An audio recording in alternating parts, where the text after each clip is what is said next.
To Speaker Stumbo, one of the most accomplished politicians in the history of Kentucky. Real thankful for his time today to be with us and talk about civic engagement and his career in politics. And I have to say, I recently went back and watched one of your speeches from Fancy Farms. That was 3 minutes of fun right there. I appreciate the quick wit. But Speaker Stumbo, the floor is yours. Well, can you hear me? Yes. Okay, good. I'm at the office and there's nobody here. And usually my daughter, who's a junior at UK, has helped me do these Zoom meetings from home. But this is my first time to try it by myself. So I apologize for the technical issues. But thank you for having me this morning.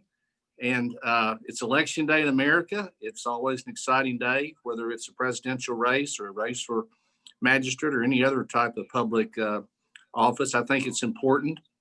It looks like we're going to have record turnout, and I think that's really encouraging. You know, through the years, I've been asked to speak to various classes, professor, from kindergarten classes all the way up to college level classes and law school classes. And one of the questions that the young kids always ask, and even the older ones, is, what does it take to be a good citizen, in your opinion? And everybody probably has a different opinion about that. But my answer was always, well, I think there's three things. You know, the first is, to be a good citizen, you ought to always vote. And the second is, you ought to serve on a jury, because that's the really foundation that holds our society together, the jury system. We don't have eye for eye justice, as the Bible says. We have jurisprudence justice. We go to court and settle our differences in a manner that's not violent. And the third thing is to give something back to your community.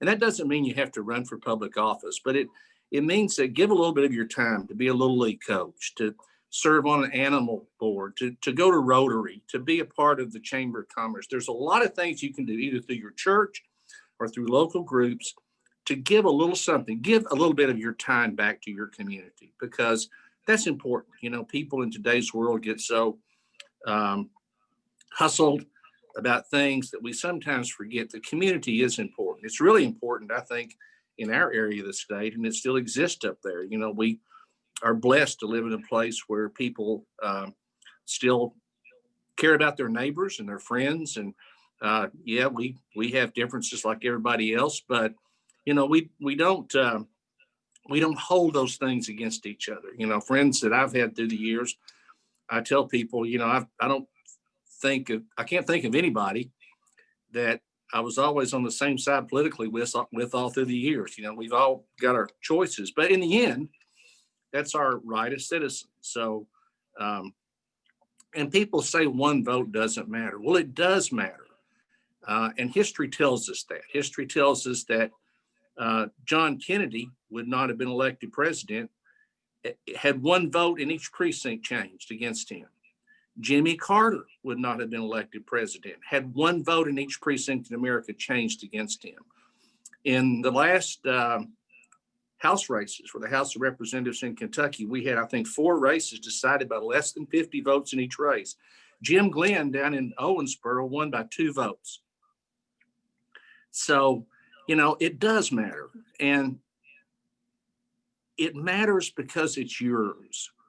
And it's important that we remember what a blessing it is that we can go to the polls in a free and open manner and exercise that right. It's ours because of our citizenship, and we are giving it to someone whom we believe would be a good public servant.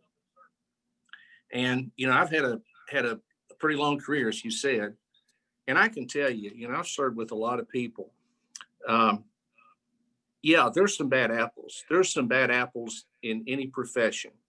But I can tell you, by and large, you know, 99.9% of the people that we serve with, and the statistics show that, public servants in America are honest, hardworking people who dedicate their time, take away from their personal lives, and go to serve in public office. Paul Mason from Whitesburg, my dear friend Paul Mason, who served in the legislature, had a great saying I'll share with you. He said, you know, once you seek the public office, you become the public property. And that is so true. You do give up things in your life, and you don't realize it until it's over. You know, when I lost my house seat in 2016, in a way it was a blessing because I got to probably spend the last 3 or 4 years more time with my kids and grandkids than I had the last 20 years before that, because it's such a demanding part of your life. There's always something to go to. There's always something that's calling you, and but it's worth it because the people you meet and the experience you have. I tell people I went to college at UK and I went to law school at U of L, and then I got into politics and got a real education. And it's true. You know, there's really no losers in political races, believe it or not. Yeah, one person's going to get more votes than the other. That's just the way it is. But I tell candidates this all the time, and I have through the years, you will be better for this experience. You will see things differently. You'll meet new people. Your perspective on problems will greatly increase because you'll see that other people have points of view different than yours in many instances. And it will cause you to view those problems, those situations differently than you might otherwise have. So, and I mean, it's a rewarding life in a lot of ways. Excuse me, I've got my sinuses are running this morning with the change of the weather. But yeah, it will cause you public service or any type of service. And I mentioned others that you could go into to help your community. You'll find out that when you put yourself in those positions, you know, you do open yourself up for some criticism. You open yourself up to be part of a process that you don't control totally, that it's controlled by consensus. And so being a consensus builder is extremely important. You know, I was blessed in 1985 to be chosen majority leader of the Kentucky House of Representatives, the youngest in the nation at that time. And the majority leader controls the flow of legislation. So I've got 100 people sitting on the House floor, 99 others and myself. And my job is to keep them focused on the legislation before them, and oftentimes to pass bills which we think are important. And to do that, you have to build a consensus. And sometimes it becomes a partisan consensus, but what we like to do back then, and it's not so much these days, was to try to reach across the aisle. You know, I found out that if I brought my counterparts on the Republican side into my office and we talked through problems, a lot of times we could find common ground. Sometimes we couldn't.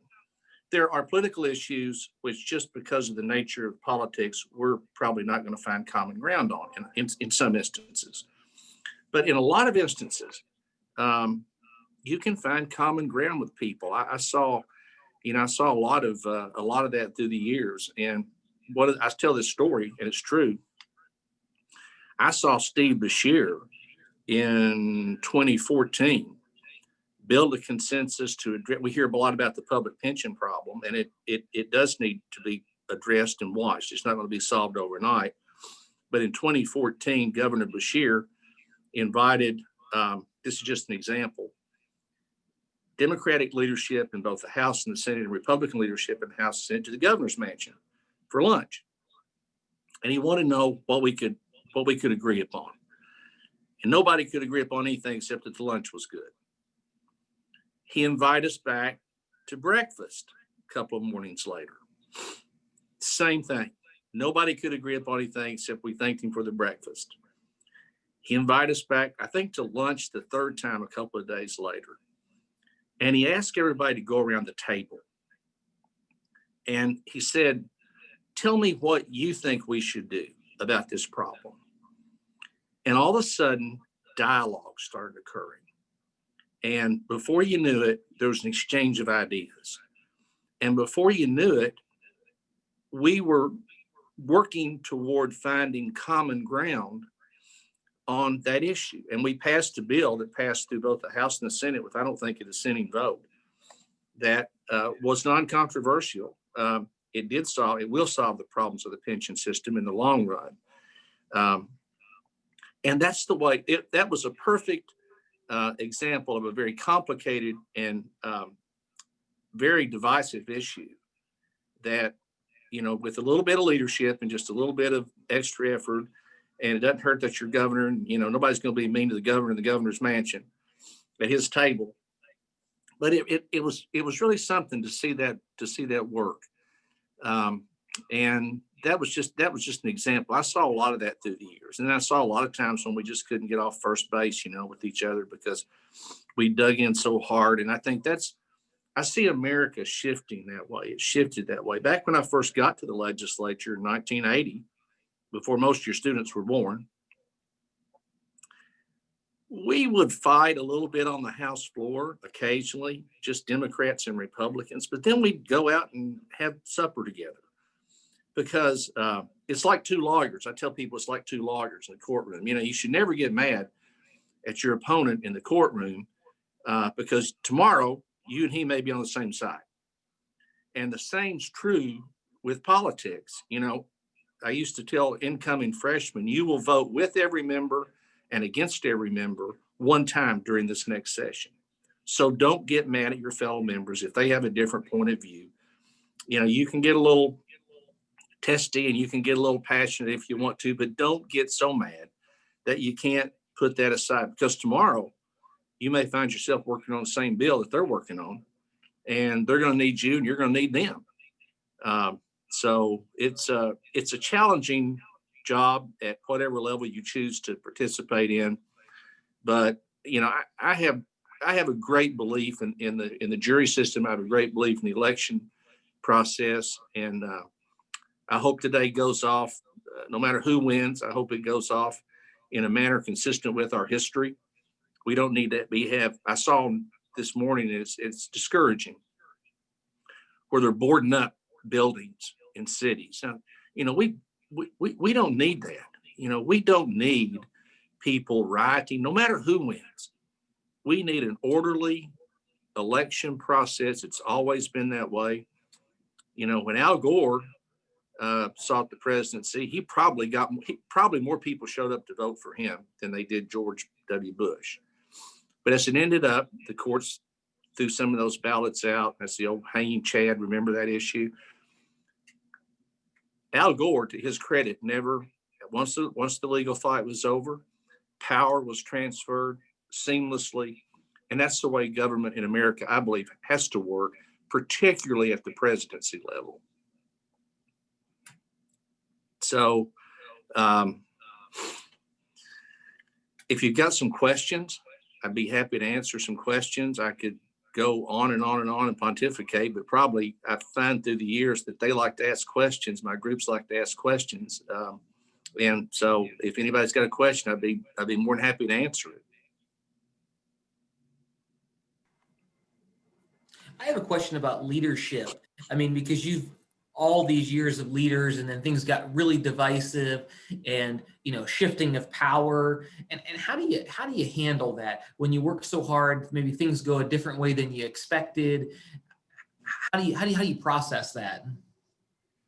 Well, that was one of the unfortunate things that I saw happen during the years. The two sides became so entrenched in their beliefs that they weren't able to work across the aisle. If every poll that I've seen hundreds of them, people want you to work together. The public wants you to work together. They don't pay us to go up there and sit and fuss with each other. They pay us to go up there and solve problems. And it's becoming more and more difficult because the partisan divides are becoming more and more pronounced and have become more and more pronounced. It started in Washington, it's worked its way down the states now. And it's probably working its way down to the counties and the cities and places like that. There's always going to be disagreement. But again, you can be disagreeable without being disrespectful. We used to preach that to the members. Try to be respectful, even if you do disagree with your colleague. And because tomorrow you may be on the same side with them. You never know. And unfortunately, we've lost sight of that somewhere in America. I don't know how you get it back. I wish I knew how. I wish there was a magic wand we could wave and all of a sudden people would start working together again. Sometimes, sometimes it takes a real national emergency to have that happen, or some kind of emergency. So maybe when this is all over, we do have a problem with the COVID epidemic, and maybe that'll cause us to come together as United States citizens. I hope it's not a war. We don't need to get into a war to unite each other. That's the last thing on earth we need to do. We need to figure out a way within our country to come together again and be civil with each other. Be disagreeable. Democracy's not predicated upon, it's not like a dictatorship. It's predicated upon the formulation of policy through joint effort, and from different people with different ideas and different backgrounds and different beliefs and different ways of looking at things to come to some sort of a consensus about what should be done here. But it's remarkable. They say that you should never watch two things being made, Professor, and that's law and sausage, because they're turning against both of them. And I've seen both of them be made. I can tell you it's remarkable that the legislative process works as well as it does. Even with all the divisiveness, it still works pretty darn good, because even if in the House of Representatives, for example, if you have 51 votes, you can pretty well do what you want to. But let me tell you, holding 51 people together on a tough issue, I don't care if you're from the same party or anything else, it's very difficult to do because everybody's got a different point of view. And that's why it's really better when you get some consensus between the parties, between the Democrats and Republicans. Maybe you can't get them all, but if you can get a number of Republicans, if they're in the minority, or a number of Democrats, if they're in the minority, to come across the aisle and be supportive, I think it makes people believe that the policy issues, the policy decisions are better, for one thing, and they probably are better because you're not just ramming through something that only one side agrees upon. That there needs to be some bipartisan support, I think, on a lot of issues. I mean, sometimes that's not possible, but it's a great goal to work forward, to work toward. Maybe that's what we should do, is start thinking in terms of, well, let's say it takes 60 votes instead of 51, or the Senate used to have a rule like that. The United States Senate used to have a rule like that, and they scrapped it. And it was one of the better rules because there's hardly ever 60 votes of one party in the United States Senate. So it meant that you really had to reach across the aisle and get a few of your colleagues from the other side to pass whatever it is you wanted to pass, that was controversial. So some more questions? I've got a question for you. My Yes, name is Lori Worth, and I am the provost here at the university. Thank you so much for being here and for your service, your advocacy and efforts towards drugs and narcotics and opioids. We really appreciate that and the work that you've done. I also know that you're from Floyd County, so definitely Eastern Kentucky is near and dear to you. What would you say to our students here at the university who are learning many skills to prepare for the professional world and jobs and service to their community, in particular about service? I think oftentimes colleges and universities have multiple agendas for their students for graduation, but I think a heart of service and leaving a college or university and understanding community responsibility is very important. What would you say to our students if they were here today and talking with you about the importance of service and serving others? Well, I'd go back to what my original point, Laurie, and thank you for the question. Give something back to your community. When you get out of school, you can vote whether you're out of school or not. You might have trouble serving on a jury if you're in school and you're home somewhere else. But vote, serve on a jury, and give something back to your community. And you can start by picking out something maybe that's pretty non-controversial, a library board. There's a lot of things in our communities that good citizens show up for every night through the week. And you see it in your community. I see it in my community. Health department board, things like that. Start by giving something back. Be a little league coach. Be a scoutmaster. Do something. Go to Rotary Club. Rotary clubs, I think, are in Chamber of Commerce meetings, things like that. It takes a little bit of time, but you interact with other people. You network with other people. All of a sudden, somebody asks you to do this or do that. Be on a board. Be on some kind of a something. And then you never know. You may like it, or you may not like it. But so there's this broad an array of things out there that you can do for your community that doesn't require elected office, but you may choose that you want to try to run for elective office. And as I told you before, there's no winner, there's no losers. Somebody's going to get more votes than the other one, but it's a great experience because it will change the way you look at things. I've had so many people through the years that I've told that to that come back and say after the race is over, and they usually were ones who didn't win, rather. And they'll say, you were right, Greg. I see things differently. I met new people. I got to engage with people who had different opinions than me. I thought it was so easy to solve this problem, but all of a sudden I realized that John Smith had a different view and Jane Jones had a different view, and daggone it, there were some good things they told me. And so I've changed my position to try to accommodate what they have said on this particular issue. And it happens. Doesn't happen all the time that way, but that's the way it's supposed to work. And at least the effort, I think, is worth it because it'll help you succeed in life.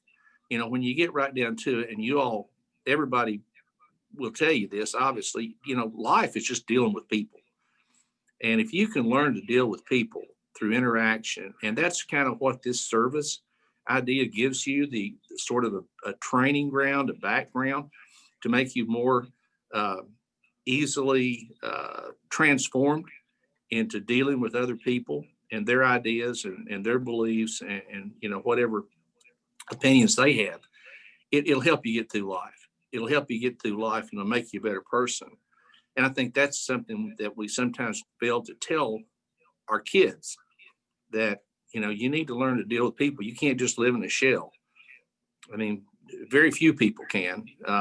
Most people have to get out and interact with others. And to do that, you'd be surprised if you get on any kind of public service role, whether it's elected office or whether it's serving on one of these boards that I talked about, you learn to interact with other people, and you'll learn to moderate your ideas and your beliefs in many instances, because you find out other people have very good points of view that you hadn't even thought about. You were just so thoughtful that this is the right way to do it. And this is what I'm going to do. And I feel this way about this. And all of a sudden, boom, somebody hits you with an idea and you think, daggone, there's merit to this. Making sense? It does. Thank you very much. Well, thank you. One of the big disappointments in my political career, and it wasn't for lack of trying, was not making UPike a public institution. Remember, I don't know if you were there when we had that battle when Paul Patton and I fought that, and we had a pretty good shot at it at one time, and then the economy turned bad is really what happened, and all the universities, got worried about their funding. Had the economy not gotten that bad, we had a real shot at it. And I mean, I know you all do. I'm a supporter. I mean, I think that y'all do a great job, but it is kind of cost prohibitive to some of our kids up there because of the tuition. We had the Cole County scholarship programs for a long time that helped, and then the Cole severance tax money ran out. So hopefully at some point in time, the state will wake up and realize that people ask, what do we need in Eastern Kentucky? You asked me through the years. I said, well, God gave us a lot of things. He gave us natural resources in abundance. He gave us beauty. He gave us people who are the best people in the whole wide world. You can't find any better people than these Kentucky people to live with and be a part of your community.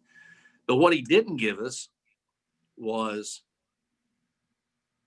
river access. He didn't give us, he gave us mountains that were barriers, so we can't get our product to the East Coast by highway. And the state can't blame everything on, the state never gave us a public university.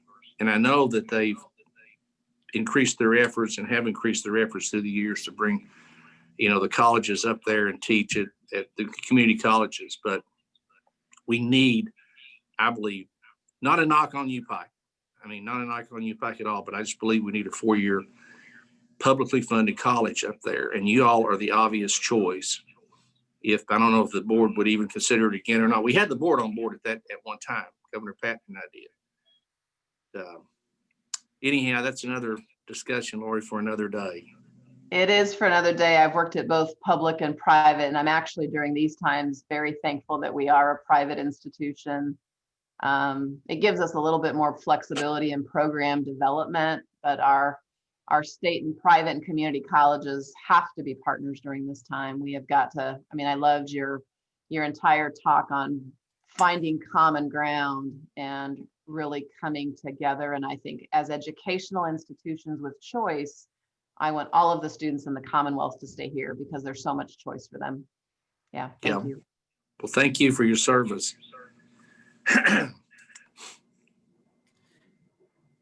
Any other questions? Looks like Dr. Shaver has a question. He's trying to work on unmuting himself. You got to work with all the technology, right? Stumbo. I 100% agree with you that one of the things that have always historically brought our country together has been a crisis, an attack, whether it be Pearl Harbor, 9/11, et cetera. And we're in the middle of a crisis. This pandemic, if this isn't a crisis, I don't know what is. But this crisis seems to be completely unique in my 65 years of it's a crisis that separated us instead of bringing us together. Thoughts from your perspective on that? I agree with you. I hate to see America come under attack again or go to war or any of those sorts of things. But why has this crisis been so divisive, and how do we turn that around? That's the $64,000 question, Doctor, and I don't think anybody's got the total answer. I think people are kind of worn out with it. We know it's there. We know it is very devastating, but it seems to me that people are becoming a bit worn out with it. And it's because of the economic situations that so many people find themselves in, with the closings and people out of work and they can't pay their rent, and you can't blame them.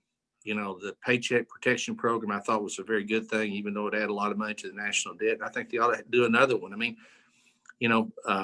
Wearing a mask in public has become almost a socially, a political issue rather than just a good medical practice. And it shouldn't be that way. There's always going to be people who resist government. That's just part of it. There's people who don't believe in, people used to tell me about government, and I said, well, there's places in the world where they ain't got no government. Delta's ready when you are. But if you go to one of those places, you better be careful because they'll rob you.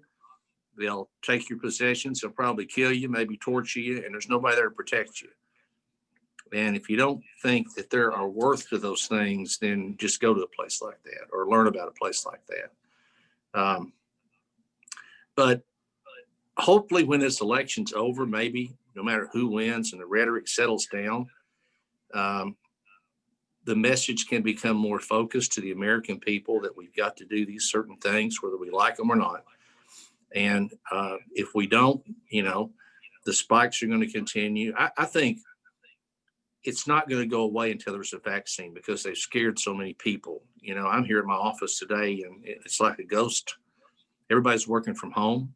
We still working people, but we were lucky to get through it and not have to lay anybody off. But it's just a different world, and it's going to be a different world, I think, for a couple of years and maybe more, because I don't think we're going to be able to get enough of this vaccine out there once it becomes available quick enough to cover everybody that quick. So it's going to be something we're going to have to deal with in some form or fashion, I think, for a couple of years. So we may as well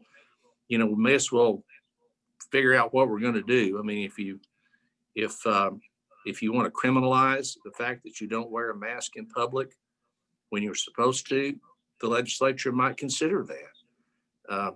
Drastic things, because you're not just, there's an old proverb at law, at criminal law, we live in a country where we're free to do certain things. We can do what we want to because we're guaranteed these rights under our Constitution, but we can't violate other people's rights. You can reach your arm out as far as you want to in all directions, but you can't hit your neighbor or the person sitting next to you or cause him harm, or that's a violation of the law. And it's really no different if you think about it. When the scientists and everybody's telling you that this thing here's what you have to do, here's what you need to do, and you don't do it, then you're really harming somebody else. You're exercising your rights to the detriment of someone else's rights. And that's what causes criminal offenses in America. I mean, that's a basic premise of criminal law. So maybe there's going to have to be something that harsh to make people come to the realization that this thing, we need to do things, and we need to all be on the same page about it. I mean, our leaders preach it. Governor Beshear, I think, he's caught a lot of grief over his actions, but I guarantee you, he's saved some lives. Now, he may never see the people that he saved, and he may never know their names, and they may never know his, but I credit him at least for trying and doing what he thinks is a responsible thing. And that's what we have to do as leaders. Whether you're right or wrong, you have to do what you believe is right and what is best for the people that are affected by your decisions. I used to tell my colleagues, the things that we do in the legislature, many of those laws will affect people we don't know. We'll never see them. We don't know whether it'll be good for them or bad for them, but we have to hope that for the majority of them, it will be a positive that our actions created. And I think we have to go back to those type of premises.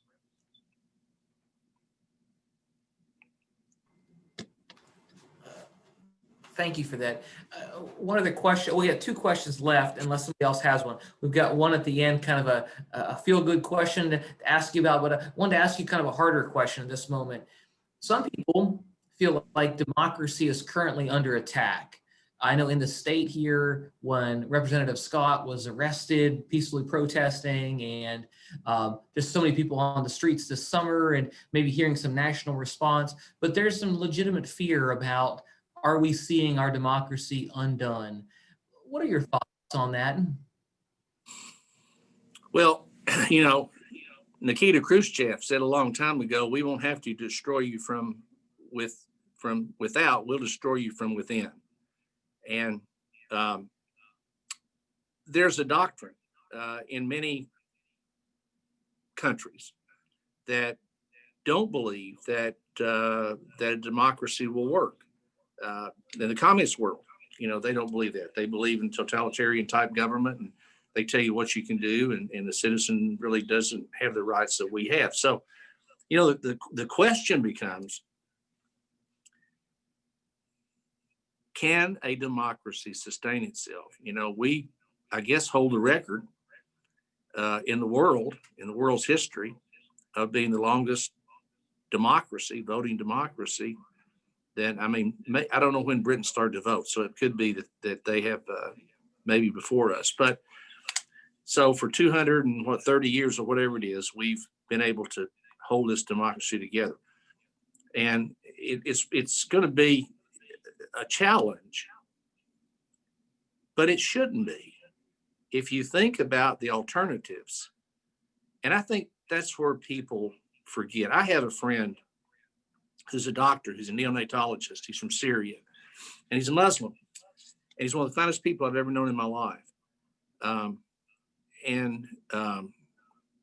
He's taught me a lot about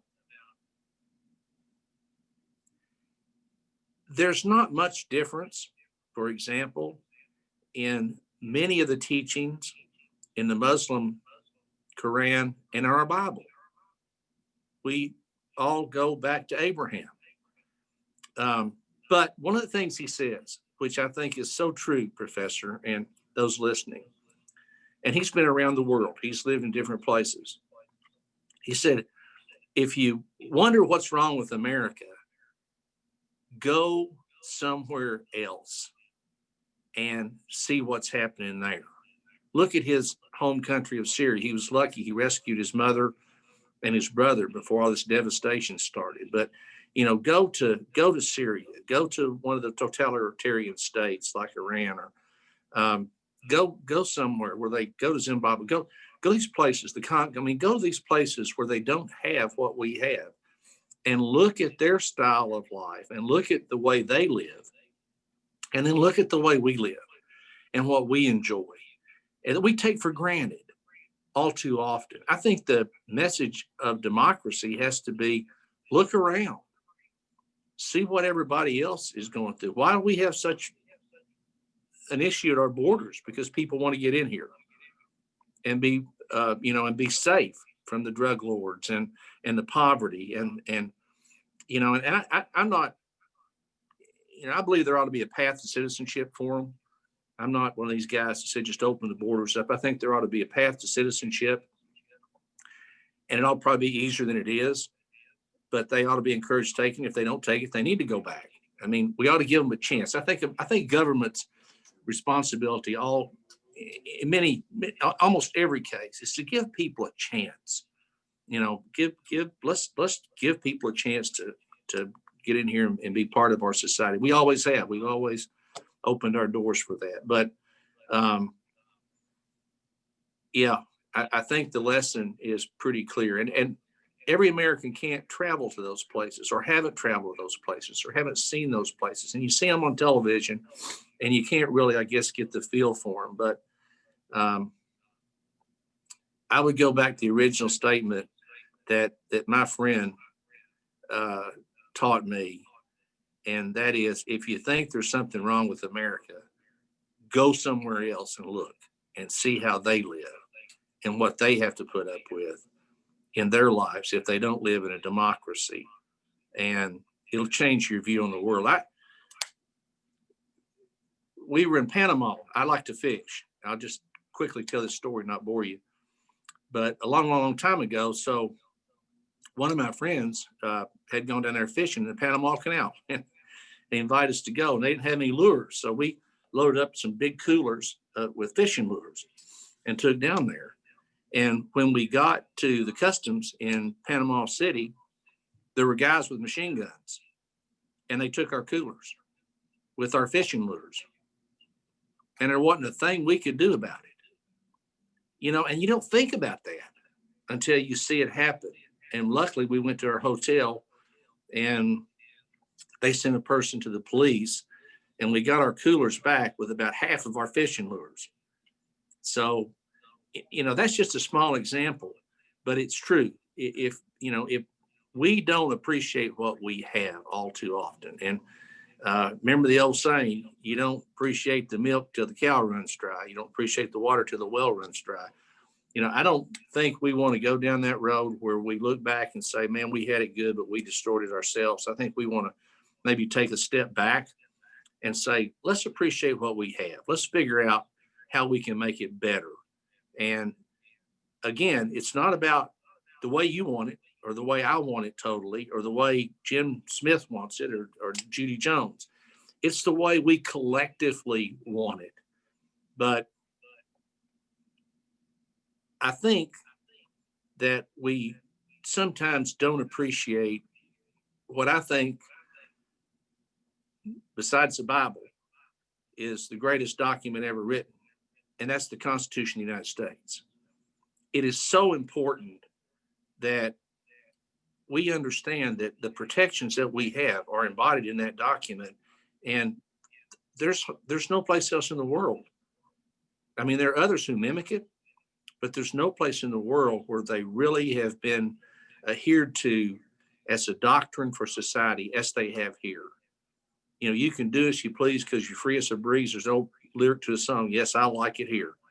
I like to raise my voice, you know, I like to do things that I can do because I can do them in a lawful manner, in a reasonable way, consistent with my rights that I have under this Constitution. And we can't just throw that kind of stuff away. We have to learn to appreciate it. Maybe we need, you know, I believe we ought to say the Pledge of Allegiance in school.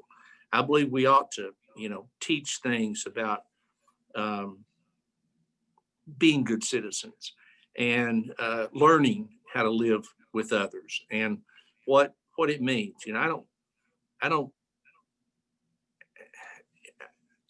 know what the answer is. I don't know that anybody knows what the answer is, but it's got to start with us.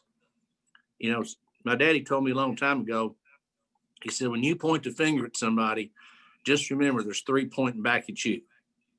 So it's got to start with us. It's got to start with us opening our minds and our hearts up to other people in our society, recognizing that they have views, and trying to figure out how we can come together and maybe come to some middle ground. You know, government's best made from the middle.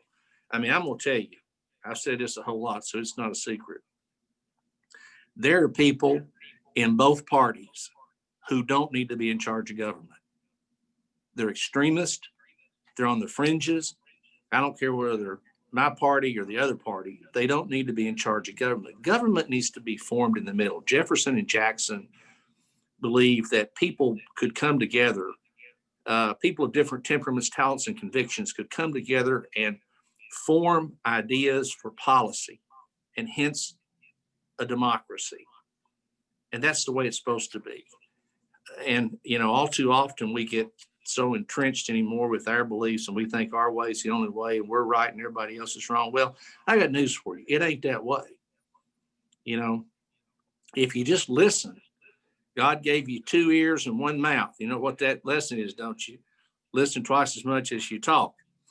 And if we learn to get back to some of those basic principles like that and just listen to our fellow citizens, you know, whether you like Donald Trump or you don't like him, he has shown us that there's a lot of Americans who believe for one reason or another that they've been disenfranchised. You know, we see in our cities all across America, we see minorities who believe that they've been penalized because of their color or their ethnic background. Those things shouldn't happen in America.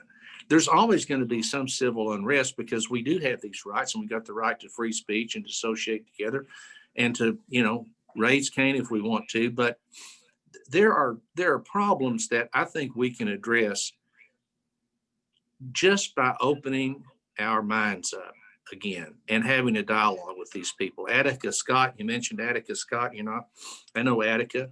And yeah, she was arrested. She didn't really do anything wrong. They let her go after they arrested her. I worked with the police when I was Attorney General, and you know, I can tell you that the issues that they're protesting about are valid and they're real. They're there. Excuse me. We had a young African American who was shot and killed by a local police officer, shot in the back. He was unarmed. He was 17 years old. He was running away from a drug bust. Officer had no reason to fire his weapon, and he shot him in the back and killed him when I was Attorney General. and there was some question about whether he'd be prosecuted. David Stengel, who was Commonwealth Attorney down in Jefferson County at that time, dear friend of mine, law school friend, we served in the legislature together, a personal friend of mine. And I went down and just had a conversation with him. And I told him, I said, David, now on my watch, you're not going to shoot unarmed kids in the back, particularly if they're 17 years old, and not stand trial. Anybody else would have to stand trial for that. And this officer's going to have to stand trial. And sure enough, he did. So there are problems, but there are not so many that we can't get over them. And, it's just going to take a little, compromise. Henry Clay, our fellow Kentuckian, the great compromiser. I think if he were alive today, he'd say something like that. We just need to learn to come together a little bit better and compromise a little bit more, and not get so mad at each other over one issue or another issue that we can't talk about all these other issues. If there's some issue that we just can't agree upon, Professor, let's lay that on the table. Let's put it over here and not talk about it. Some of my dearest friends in life have been members of the opposite political party, people that I play golf with, people that I hunt with and fish with through the years, enjoy my hobbies with. And people say, well, how do you get along with so-and-so that well? I said, look, there's certain things we don't talk about. And we talk about things that we enjoy. We talk about things that we like. We talk about family and relationships. And we don't talk about the things that divide us so much. We talk about the things that unite us. Just like Abraham Lincoln said, united we stand, divided we fall. Let's talk about the things that unite us, that make us better. And hopefully when this election's over, we can get to that point again. Well, I think you've given us a really a hopeful vision there of kind of the common sense things that unite us, loving our neighbor, listening, compromising, thinking about the common good. We talk a lot about that with our students, about the common good. We greatly appreciate your frontline work, especially on the opioid addiction issue. We greatly appreciate that. I know you have lots of stories you could tell us, so I appreciate your time greatly. And I guess one of the things I think about as your plea for us not to go to civil war is that as long as the police don't be taking the fishing lures from people, I think we should be safe here in Eastern Kentucky. So I appreciate your time very much, Speaker. Thank you so much. Well, thank you for the opportunity, and y'all have a wonderful day, and God bless you, and God bless America.